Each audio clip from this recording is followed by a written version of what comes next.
Welcome to my presentation about what my year has been. I received my Spotify Wrapped, so I thought I'd wrap my year as well.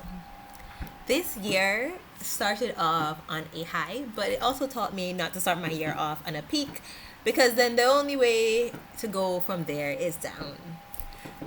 This year I started in vacation mode, and then I had finished up my contract with my company. I took my last little selfie in my apartment after living by myself for a year for the first time in my adult life. Like, I'd never had my own apartment. I've always like had roommates or like shared with my ex, etc. So that was a wonderful year, and like I started the year off on a high, packed up my things. I'm like, oh, I'm moving to Queenstown, or I'm going to move to Wellington because I wanted to see a different city. And then because I'm moving, I had decided to see the last of Auckland, which was Waiheke. So I took a little boat ride over, did my little hike, got caught in a swamp, mostly because I needed to pee, and just saw the beauty of Auckland. After which I left, went up to Whangarei for a workaway. If anyone doesn't know, the workaway is basically where you stay with someone and they provide food and shelter, or some people only provide shelter, and then you help them with little chores around the house for about, I think, 20 to 25 hours per week. So I did that for 2 weeks at the end of January, and then got basically chauffeured around the Tutukaka coast, that is semi-north of Whangarei.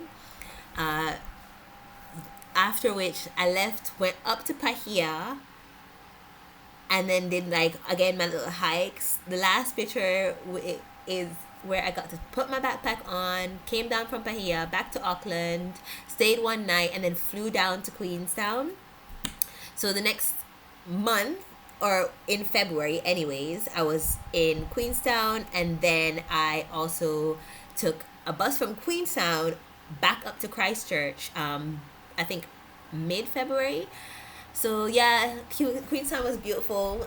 The Botanic Gardens in Christchurch was the most beautiful Botanic Gardens I've actually walked through, and I tend to do the botanical gardens in most cities because they're usually either really cheap or free. Then I hopped on a plane from Christchurch back to Auckland because while I was in Queenstown I actually got a job, and I was like super excited. And then I got back to Auckland and I did that job for like 2 weeks, maybe 3, and then I hated it, so I quit. So March was spent, chilling, figuring out what I'm gonna do with my life, enjoying St. Patrick's Day, having my little park visits, walking through the city, and like trying to get in shape because like if I'm on vacation, why would I be fat?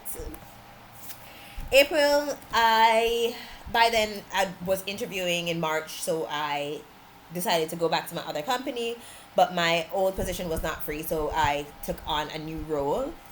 So April was just basically surviving because we didn't have any money, so the only place we could really go when we leave our house is a gym. So there was a lot of gym visits in April.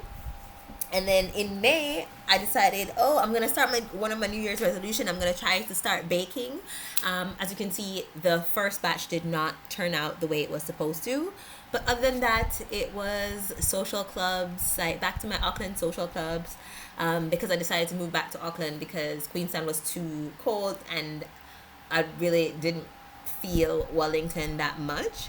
So yeah, this is my little running club on Saturday mornings, and I also had like a board game club and then another like just a conversation club, and I feel like I'm forgetting one, but basically June was just maintenance work and a bit of fun here and there, little quiz nights, made new friends, and then I was like, oh, what am I gonna do with my life? So I was like, okay, maybe I can apply for sponsorship from my company. Nope, they said no. So after this, I was like, okay, what am I going to do with my life? If I'm not going to stay in New Zealand, or I can't stay in New Zealand another 2 years, like, where do I go? I started looking into like doing Africa, or like working in Africa, or moving to Africa just for a bit as my last country to live, work, and study.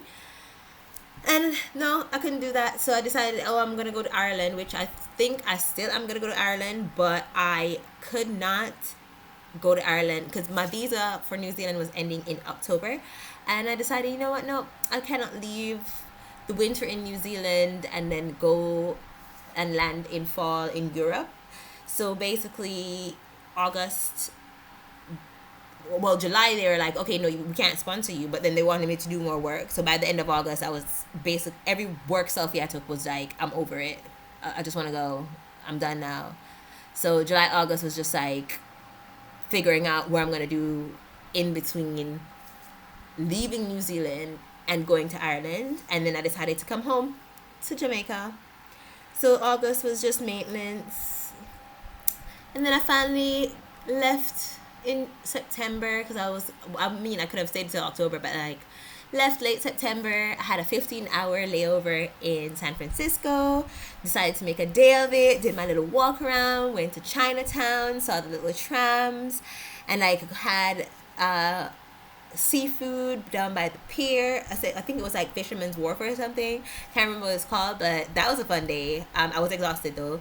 Went back to the hotel, took a nap, and then hopped on the next flight on the way home. I only to come home, thought I was gonna have like the first week I'm gonna chill, get over my jet lag, but no. Came back to chaos in my house. The tenant had left it, as you can see, in a state of disgust. So I basically spent the entire October cleaning and was very disgruntled. There was one little river trip in between with my cousin, but then all of October was just cleaning and being annoyed by this person's dog just waking me up in the middle of the night all the time, barking at only God knows what. And I'm pretty sure it's because he wasn't feeding them properly, because when I started feeding them they stopped doing that. But then October ended, I finished cleaning, and then it was back to hair masks and face masks and meal prep and loving life. And then I started a little gardening, but I also had to contend and remember that in the tropics, you gotta deal with the insects, and the mosquitoes were next level, especially because it's rainy season. So they were a lot. I got a little wand and I swatted one of them that had bit me. So yeah. But no, it took us basically now to December, where my garden is thriving. Well, not thriving. The pests have taken over, and I don't think the watermelon is going to survive. But so far, so good. We're going to see about spraying it with some soap. And that's basically a wrap on my year, other than the summary. Like, this was the amount of days I exercised this year. I try to beat my record each year. I think this one was 73, but it did not compare to 2023 when I had my own apartment and was living right beside the gym, because I went 86 days in 2023 and only 73 in 2024. So the goal is to beat that score in 2025. And of all the goals that I've set for this year, we did accomplish a few of them. We didn't accomplish some, and it just gets moved into the next year. But I had a pretty decent year. I can't complain. I know some people did not enjoy theirs, but I want to see somebody else wrap their year just like how Spotify wrapped it. And then just because when you post it on Instagram, you don't get the overview. It's just a background music, and you don't get the true vibe. But yeah, it was a good year for me.